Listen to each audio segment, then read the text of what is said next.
The rain fell in torrents, turning the empty highway into a river of darkness, illuminated only by the occasional streetlight. Olivia Sterling sat on the wet pavement beside her disabled luxury sedan, her cream business suit soaked through, her carefully styled blonde hair plastered to her face. At 34, she was the CEO of Sterling Media Group, accustomed to controlling every situation, commanding every room. But tonight, she was utterly helpless. Her phone had died an hour ago, her car had broken down in the middle of nowhere, and she had not seen another vehicle pass in what felt like forever. The storm had come out of nowhere, catching her on a rural stretch of highway she had taken to avoid traffic on her way back from a business conference. When headlights finally appeared through the rain, Olivia stood up quickly, waving her arms despite knowing she must look desperate and bedraggled. The vehicle slowed, a tow truck with faded blue paint and a flickering work light. It pulled over, and a man emerged from the driver's side. He was perhaps in his early 30s with dark hair and the kind of solid, capable build that came from physical work. He wore jeans and a gray t-shirt that was already getting soaked, and he held a lantern that cast a warm glow through the rain. "Are you all right?" he called out, his voice rough with concern. "My car broke down," Olivia managed, her teeth chattering from cold and the shock of her situation. "And my phone is dead. I've been stuck here for over an hour." The man approached quickly, his boots splashing through puddles. Behind him, Olivia noticed a young boy, perhaps 7 or 8 years old, watching from the truck's cab with wide, curious eyes. The boy wore a yellow raincoat that was too big for him. "Let me take a look," the man said, crouching beside her car with his lantern. He examined the engine quickly, his movements efficient and knowledgeable. After a few minutes, he stood up, rain streaming down his face. "Your transmission fluid is completely gone," he said. "Looks like you've been driving with a leak for a while. The transmission probably seized up. You're not driving this car anywhere tonight without a major repair." Olivia felt panic rising in her chest. "But I need to get back to the city. I have an important meeting first thing in the morning." "The city is 2 hours away in good weather," the man said gently. "In this storm, it's at least 3 hours, and that's if the roads don't flood worse than they already have. Every hotel within 50 miles will be booked solid because of the storm, people pulling off the highway to wait it out." "Then what am I supposed to do?" Olivia asked, hating the tremor in her voice. The man hesitated, clearly uncomfortable. "I can tow your car to my garage and let you use my phone to call someone. But honestly, no one is coming out in this weather. The roads are dangerous and it's almost midnight." Olivia looked around at the darkness, the endless rain, the complete isolation of this stretch of highway. She was cold, soaked, exhausted, and more vulnerable than she had felt in years. "Can I sleep in your car?" she whispered, the words escaping before she could stop them. "I don't mean to impose, but I have nowhere else to go." "I'll pay you whatever you want. I just need somewhere dry and safe until morning." The man froze, staring at her with an expression she could not read. For a long moment he said nothing, and Olivia felt humiliation wash over her. She was Olivia Sterling, CEO of a media empire, and she was begging a stranger to let her sleep in a tow truck. "Please," she added quietly. "I know this is inappropriate, but I'm desperate." The man seemed to come to a decision. "My name is Ethan Cooper. That's my son Jake in the truck. We live about 10 minutes from here. You can't sleep in the truck, but you can stay at our place for the night. It's not fancy, but it's dry and warm, and you'll be safe." Olivia felt tears of relief spring to her eyes. "Thank you.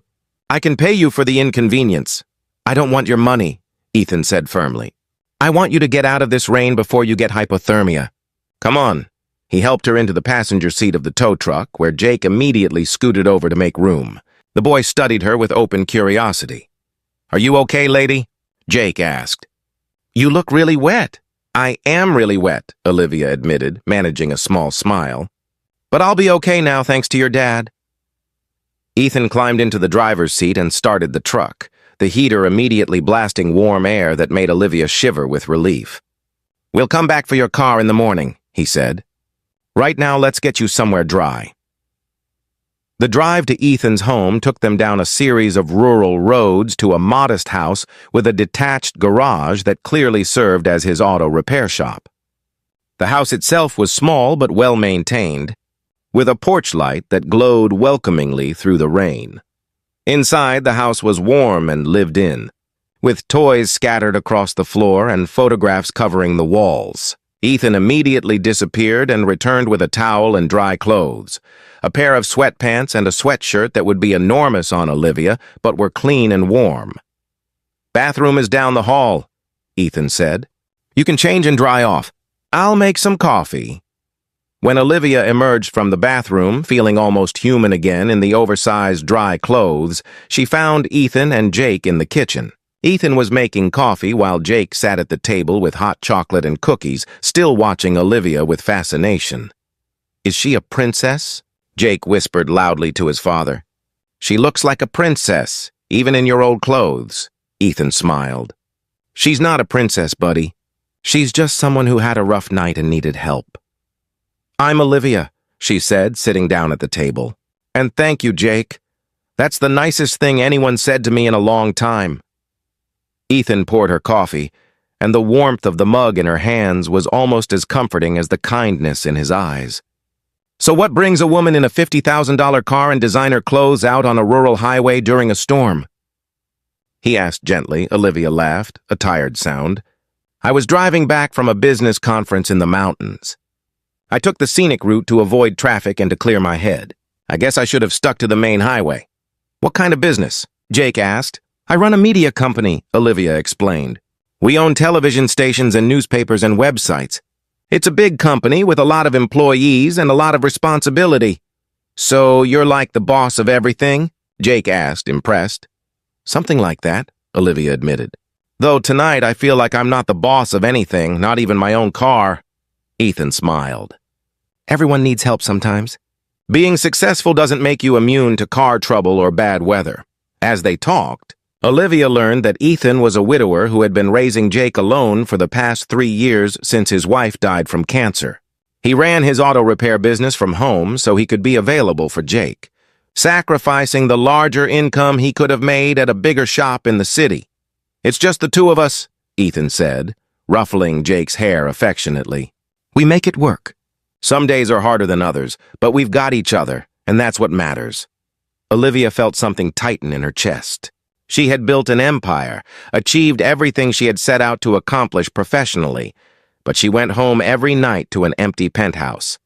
She had no one waiting for her, no one who cared if she made it home safely. "That's beautiful," she said quietly. "The way you two are together. It's clear how much you love each other." "Jake is my whole world," Ethan said simply. "Everything I do for him."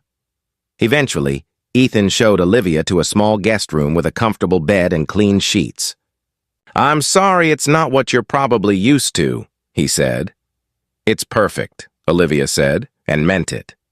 "Thank you, Ethan, for everything." "You didn't have to help me, but you did. That means more than you know." "My mom used to say we're all just walking each other home," Ethan replied. "Sometimes that means literally giving someone a place to stay for the night." The next morning, Olivia woke to the smell of coffee and pancakes. She found Ethan and Jake in the kitchen, the boy chattering happily about school while his father made breakfast.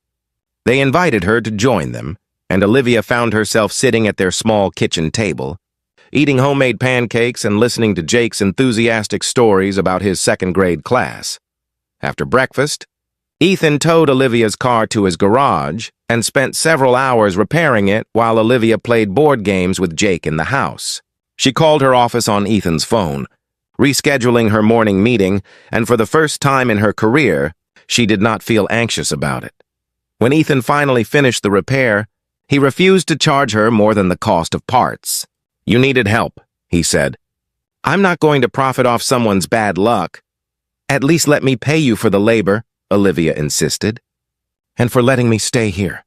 You saved my life last night." "I gave you a warm bed and some pancakes," Ethan said with a smile. "That's not worth thousands of dollars." Olivia looked at this man who had opened his home to a stranger, who had worked for hours to fix her car, who asked for nothing in return. She thought about her world of calculated transactions and strategic relationships, where every interaction had an agenda. "Can I take you both to dinner?" she asked impulsively. "To say thank you properly, please." Let me do something for you. Ethan hesitated, then nodded. Okay, but somewhere Jake can wear his sneakers, not anywhere fancy. That dinner led to another, and then another. Olivia found herself driving the 2 hours from the city every weekend to visit Ethan and Jake in their small town. She taught Jake to play chess and helped Ethan with the business side of running his garage. She learned to appreciate the simple pleasures of their life. Movie nights on the couch, Saturday morning pancakes, the way Jake ran to greet her every time she arrived. Ethan showed her a different way of measuring success, not in quarterly earnings or market share, but in moments of connection and the quiet satisfaction of work done well. He never asked her for money or favors, never seemed impressed by her wealth or status. He simply accepted her as Olivia, not as the CEO of anything. 6 months after that rainy night, Olivia made a decision that shocked her board of directors and her colleagues. She stepped down as CEO, appointing a trusted executive to take her place. She moved to the small town where Ethan and Jake lived, opening a consulting firm that allowed her to work remotely while being present for the life she was building. "Are you sure about this?" Ethan asked her the day she moved into a house just down the street from his. "You're giving up a lot." "I'm not giving up anything," Olivia said. "I'm gaining everything. The night my car broke down, I was successful but miserable. I had everything except what mattered most: connection, love, purpose beyond profit. You and Jake showed me what I was missing." She took his hand. "I fell in love with you the moment you offered me shelter without asking for anything in return. I fell in love with Jake when he called me a princess while I was wearing sweatpants 3 sizes too big. I fell in love with this life where people matter more than deals and kindness is valued more than efficiency." Ethan smiled, pulling her close. "I fell in love with you when you asked if you could sleep in my car. I saw past the designer clothes and the expensive vehicle to the vulnerable person underneath who just needed help. That's who I fell in love with, the real you, not the CEO." They were married a year later in a simple ceremony in Ethan's backyard, with Jake as the ring bearer, proudly declaring that his dad was marrying a real princess. Olivia kept her consulting firm but found her greatest joy in being part of a family, in being Jake's stepmom, in building a life measured not in dollars but in love. Sometimes our greatest blessings come from our worst moments, from the nights we break down on empty highways in the rain. And sometimes the people who save us are not the ones we expect, but the ones who see us clearly and offer help without asking for anything in return. If this story moved you, please like, share, and subscribe for more tales of unexpected connections, second chances, and discovering what truly matters in life. Leave a comment telling us about a time when a stranger's kindness changed everything, or when losing control led you to find what you were really searching for. Your story could be exactly what someone else needs to hear today.